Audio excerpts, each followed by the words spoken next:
지난달 말 춘천에서는 50대 위탁 환경미화원이 청소차 뒤 발판에 매달려 일을 하다가 교통사고로 숨지는 안타까운 일이 있었습니다.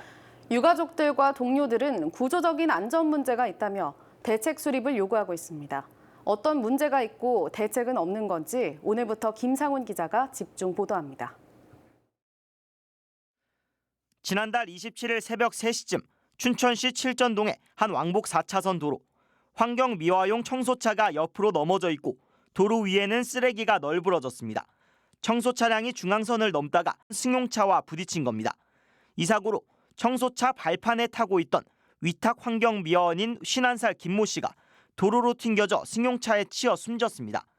숨진 김 씨는 일을 시작한 지 2달밖에 안 된 신입이었습니다.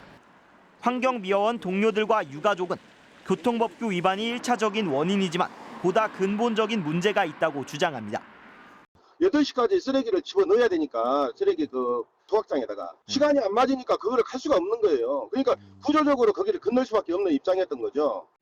참혹한 현장을 지켜본 동료들도 생각은 비슷합니다.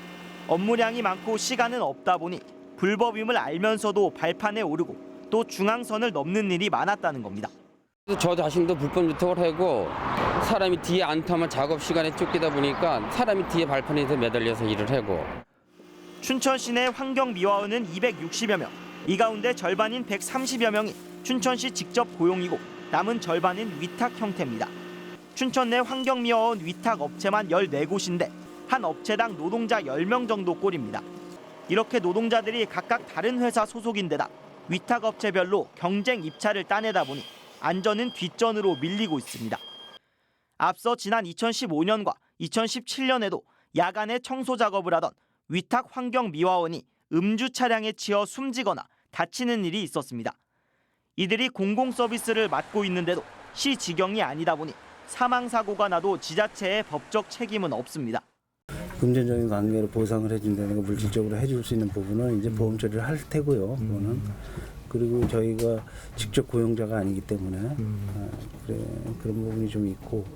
춘천시는 사고 이후 발판 사용 금지와 교통법규 준수 등 안전 강화 지침을 위탁업체에 통보했지만 당장 인원 보강이나 환경 개선 등 정책이 뒷받침되지 못한 구두 지시일 뿐입니다.